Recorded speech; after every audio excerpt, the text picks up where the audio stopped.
Hello and welcome to the Brutal Iron Gym podcast, where our goal is to cut through the BS and deliver the brutal truth about topics related to health and happiness. Today's podcast is number 621. The topic is trainer education, and the title is The Downsides of Being a Good Trainer. Yes, there are actually bad things about being a good trainer. So we're going to talk through this a little bit today.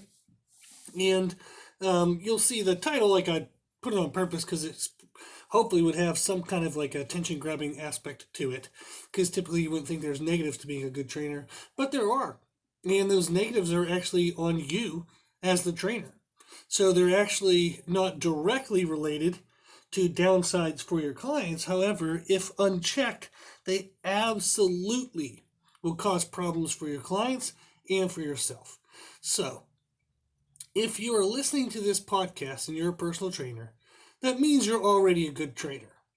So typically people aren't going to search out a resource voluntarily that's going to try to make themselves better at their job if they don't already care whether they're good at their job or not. So it's already a good sign that you're listening to a podcast about trainer education, because obviously you want to be educated. You want to be better. So congratulations and good for you. So if you're already listening to the podcast, that means you already want also the best for your clients. That means you care about your clients because you want to be the best that you can be for them. It also means that you're investing into your own knowledge. You're improving your information that you're presenting to them. You're doing that by listening to this podcast, and you're probably going to listen to the podcast in the other topics as well, such as nutrition and training and mindset. And if you're listening to this podcast, you're probably listening to other resources or reading other resources and probably doing other type of self-education. So congratulations. And finally, kind of another third thing I just thought of was, if you're listening to this podcast, you're already excited and you have a great attitude towards what you do during client sessions and communication. So you probably already have a good attitude when your clients are around, and you should. So don't bitch and whine to them. They're not coming to you to hear about your problems. They're coming to you so you can solve theirs. So be careful. Don't dump your trash into their life. That's not how this trainer relationship kind of works. So they're supposed to complain if they want to complain here or there, but we don't give it back to them. So the clients should be coming to you to refresh their spirits and their soul as much as their body. Then also in your communications via email, social media, all that stuff, everything should be positive, positive, positive. If you have stress, worries, anxieties, and stuff that you got to work out, do that with family members, do that with friends. Do not do that on social media, and do not do that with clients. You can show your clients what you struggle with, but don't make your struggles their struggles. Don't add to their stress. So these are three things you're probably already doing if you're listening to this podcast. These are three things you're already doing if you're a good trainer. You already want the best for your clients, you're already investing in your own knowledge, and you usually probably always have a great attitude when they're around. However, being a good trainer does have its challenges, and I wanted to cover three kind of very common ones that come up in a lot of trainer discussions of the trainers I work with. So half of my clients are actually personal trainers, which is freaking awesome, and it's totally fun. I enjoy it because I know they're dedicated to what they do. They want to be the best at it, so therefore they're most likely to listen to the advice that I tell them about nutrition and training. And they usually have a good attitude, they're usually fired up, and I know that if I help one of them in a way, I get to make a difference in every one of their clients' lives. So it gives me a greater sense of influence into the world, which is something that motivates me. So I appreciate the trainers who work with me. Thank you very, very, very much for trusting in me. And I hope that you find the podcasts that we share, and often that are related to the conversations we have, helpful in your education. And hopefully you're finding me as a good guide and mentor in your development. So thank you. Now, what are the three common downsides of being a good trainer that I want to cover today? Number one is you put others first. Number two is you get too emotionally attached to your clients. And number three is you don't charge enough money. Yep. So we're going to break these down. And what I want to go through is, why are these negatives? And not only are they negatives towards you, but they actually are negatives towards your clients. So oftentimes when you get somebody who's a people pleaser or a good person, they're willing to sacrifice some degree of happiness in their life in order to make others happy. And when you present them with that, they'll find a way to, you know what, at least I'm doing it for other people and blah, blah, blah, blah, blah. They don't value themselves enough. But I want you to recognize that if you make these three mistakes, you are also going to hurt those people as well. So this doesn't end at you. You will hurt everyone else in your life if you don't take care of these three things. Okay? So, this first one here, putting others first. Is that a bad thing in itself? It doesn't sound bad.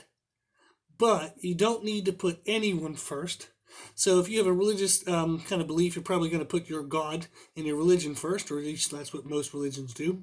And then you should have yourself as an equal priority to those who you love and care for. So there should not be a you first or them first. It should just be us as a team, that kind of thing. Sometimes there's give, sometimes there's take, but you can't just be give, give, give, give, give. Okay? So you can't pour from an empty cup, is what they typically say. So out of your resources, of what you can give to people, okay, your time, your knowledge, happiness, all the good stuff about you, what makes you so dang gum awesome and what people love about you, there's a finite amount of that. If you start taking away sleep, you start taking away food, you start adding on and piling on stress, things will go downhill, okay? You will get short of temper. You'll just get tired and fatigued, not be as excited, not be as open to opportunities. You won't seek out conversations. You'll tend to be more reclusive and hide away from people. So if you do not take care of yourself, if you don't take care of your food, you don't take care of your sleep, you don't take care of your training, your ability to help others will slowly and slowly and slowly decrease, no matter how much you try to fake it, no matter how much you try to fight it. You can't be the best version of you if you don't have any recovery, if you don't have anything that replenishes you, anything that refreshes you. Okay? You absolutely need to take care of yourself. Now, full disclosure, these are the three things that I screw up all the time as well. So that's how I know these things are true. And it's also how I know that they're important, that you need to take care of yourself. So when I first opened Brutal Iron Gym, I was training 50 hours a week in-person clients. I was then writing all of their training plans, all of their nutrition plans, answering any email that sent my way. I was also cleaning the business, advertising for the business, doing maintenance on the business. I was seeking out equipment that I was trying to build the business with. I mean, you gotta be kidding me how much I was trying to do. So it was not the healthiest state, and often I never even made it home. So I would work until midnight or 1 o'clock, and instead of going home and getting right back up at 5 or 6 in the morning, I just slept on my office floor. And I did that for multiple days in a row, did that often. I have also talked to other people who opened up their own gyms. One person actually had a bedroom in the loft of the building of their gym, which is technically illegal, but they did that to make their gym survive. I mean, I've heard a bunch of stories. I do a lot of consultations with trainers who even aren't clients. They just want business advice. So I've been in business for 9 years at this location, Brutal Iron Gym, and I've also been a personal trainer for 18 years. So I have a lot of information. And through word of mouth and friends of friends, I often get a lot of phone calls and consultations and people just wanting to ask how to do this as a way of life so they can have their kind of dream life of being a personal trainer and paying all their bills. So I get into a lot of those conversations, and you hear stories of people making big sacrifices to make their dream work. And their dream often is related to servicing others, helping other people. And within that context of helping other people, they often lose their own purpose, their own health, their own self-identity. And I've been there. I've been close to burnout. I've been absolutely fried mentally. I mean, I had days in the business where I woke up with a negative money in my bank account and nothing to fill that with except for whatever the hell I was going to earn that day. So I've been down there, and I've also been up where I'm at now, where I do this full time, and I'm super blessed, and everything's going well for us. So having been in these situations myself, having been through a time period where I did give up my own health, and I put others first, I can tell you that it does not go well.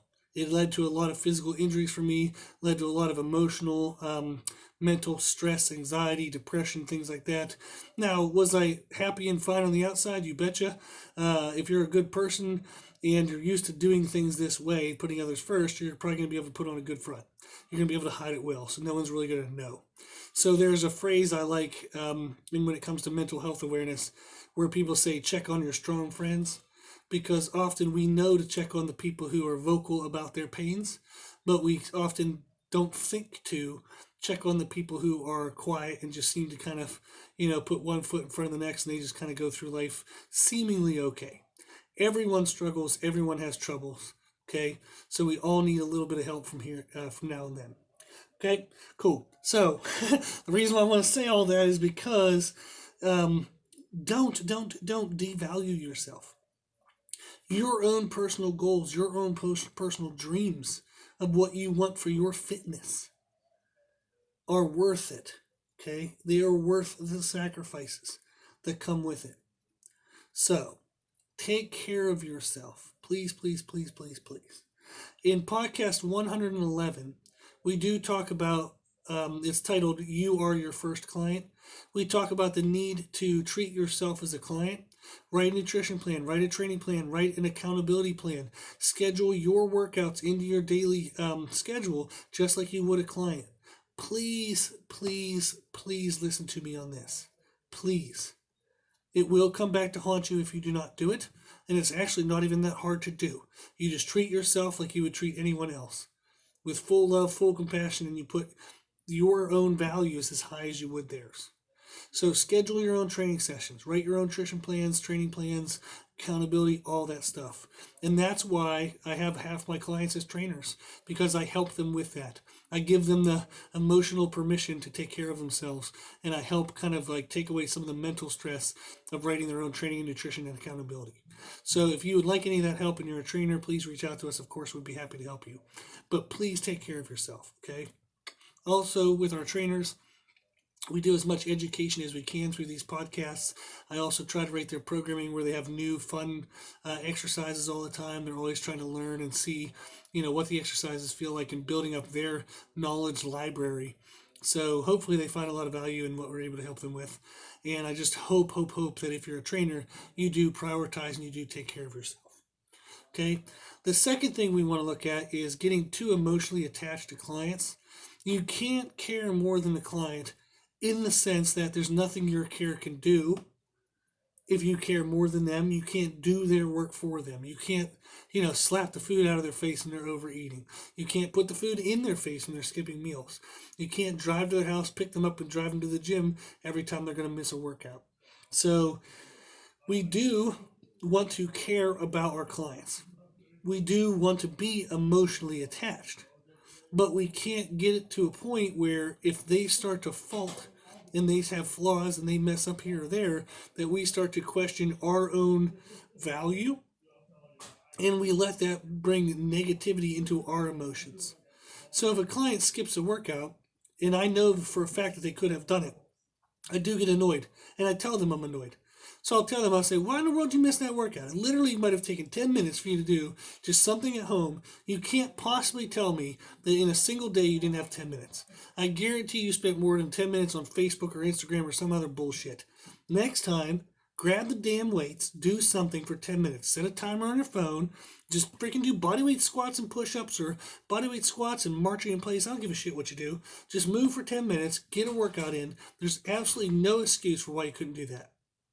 And that's actually literally what I say to my clients. So I don't know why they ever come back. But it's okay to tell them your feelings, because then you get to express them and get them off your chest.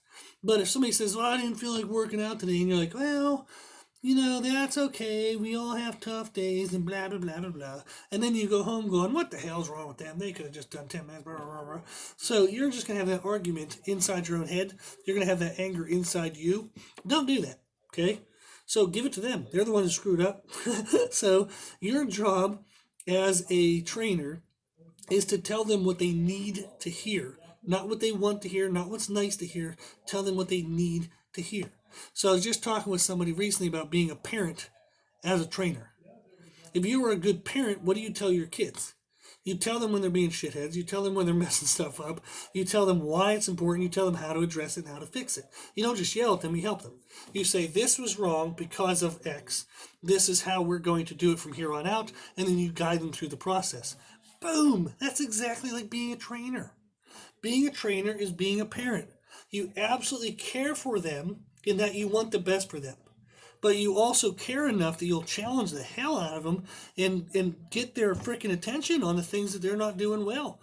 You'll get their attention, you'll help them create a plan, you'll help them implement that plan.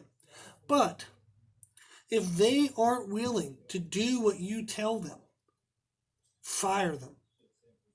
You cannot fire your children, okay? So that's one aspect where this is different. And I'm sure a lot of parents probably laugh because there's times where they probably want to fire their kids. But you can fire clients.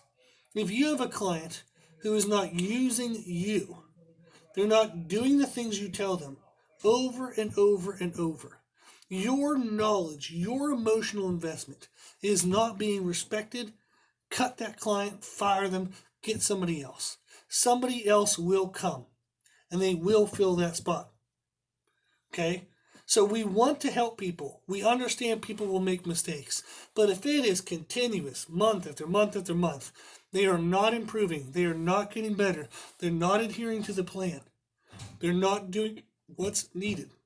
Cut that client. That might be the best way to wake them up.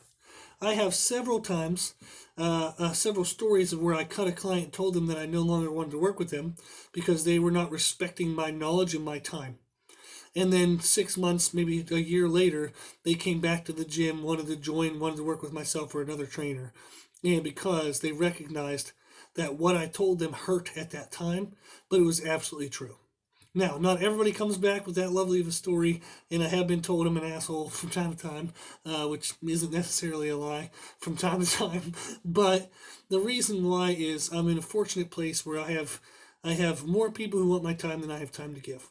So if somebody's not going to respect my time, if they're not going to respect my information, if they're not going to do what's needed for them to be their best, and they're just going to let me, like, drag me down with them, or they're just going to ask me questions but never follow through, or they're going to meet me, pay me money, but not do a damn thing the whole time they're here, that's all bullshit.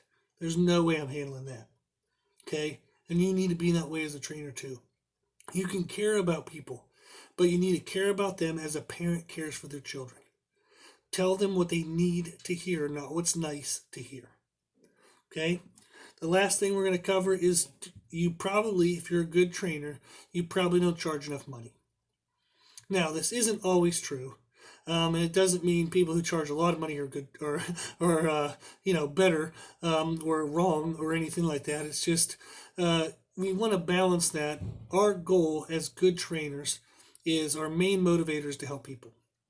So in that help, we're also going to run into, well, I don't want to financially burden them. I don't know if they can really afford this. Da da da da da da da da. Okay? Well, you can't help anyone if you can't stay in business. So one of the things that comes up quite often when I do trainer consultations and we actually talk about business structures is people do not charge enough money. They do not have all of their time accounted for when they consider what they need to charge for services. Okay? Money is a good thing. You have value. You are worth money. Okay? You are worth something. As you collect more money, you can then give back more and more of your time. So that's one of the benefits of me being able to make enough money so I can do this podcast every day. Doing this podcast takes about an hour a day, every single day. And I do it 7 days a week because I love it. I love giving back to people. But if I didn't have enough financial resources that I could free up an hour, this podcast would never happen. So first of all, thank you very, very, very much to the patrons of the podcast, the people who financially support the podcast. You are an overwhelming, huge, huge part of why this podcast gets to be done. Because since we do have financial support, I don't have to try to find those financial support from someone else or something else, and therefore I can have the time to make this podcast. So for people who find this podcast valuable, if you donate to the podcast, I sincerely appreciate it because it helps me continue to do this podcast. Your donation helps every other listener. Everyone listening to this, okay? And we get, we get 1,000 downloads a week. Right now we're averaging over 1,000 downloads a week. So that means every month there's over 4,000 downloads of this podcast. So people who donate money to this podcast, you are helping, someone 4,000 times a month. That is insane. Congratulations and thank you very much. So money does good. It's a good thing. It has power. You can use it for good things. Okay, money's not a bad thing. And again, you can't help anybody if you can't stay in business. So you need enough money to stay in business. Okay. So I'm running a little short on time. So I want to kind of go through the next part here and then offer up help. So what you need to do as a trainer is you need to figure out how many hours a week do you want to work? How many hours can you invest into your job? How much money do you need to make from the job? And divide that. Figure out how much money you need per hour, okay, given the hours you're going to give and how much money you need. Then you charge that for your services. And you probably need to charge a little bit more just as leeway and safety because you probably won't be able to fill every single hour of availability with clients. There's going to be time where you need to eat. There's going to be time where you need to clean your facility. There's time where you need to send emails and other communications. But you need to figure that out, okay? So one of the things we do with consultations is we help people figure that out. So they'll tell me their business model. I'll help talk about them about pricing structures, different services they can offer, different ways of bringing in money that are passive and or active kind of incomes. So if you need any help towards that, if you're a trainer and you're struggling to make enough money and you feel like you're overworked in hours, please reach out to us. Our email is brutalironjim@gmail.com and we'll help you figure it all out, okay? So if you're a good trainer, be careful. Take care of yourself. There are downsides to being a good trainer. Absolutely doesn't mean you shouldn't be a good trainer. Not at all. But it does mean that you need to be careful. Okay? So if you're a good trainer, the common downsides we see is putting others first, getting too emotionally attached, and you don't charge enough money. So check out podcast 111 titled You Are Your First Client. That'll teach you how to put yourself equal with everyone else.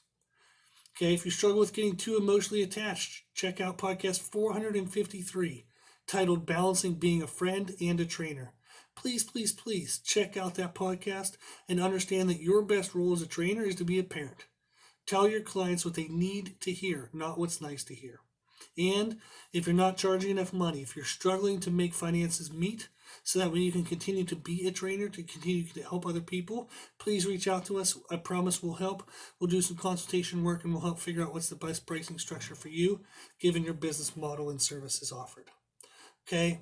So if you're a good trainer, I'm freaking so happy you're listening to this, and thank you for being a good trainer. I have no doubt you're making a significant difference in a lot of people's lives. So keep doing that. And 3 ways you're going to be able to keep doing that is by putting yourself first, making sure you have the appropriate emotional attachment with your clients, and making sure you charge enough money. Okay? So reach out if you need any help, and thank you again to the patrons of the podcast. It's super duper, just amazingly awesome that you help us. Okay? Cool. If you like the podcast, please share it with family and friends. The more people we help, the happier the world will be. Also, if you like this information, you can find more from us on Instagram, Facebook, and Twitter at Brutal Iron Gym. And if you have any questions, feedback, or suggestions, we'd love to hear from you. The podcast is for you, so we want to know what you want to learn about. You can tell us at our email, brutalironjim@gmail.com. As always, I hope this was helpful, and thank you for listening. And thank you for watching.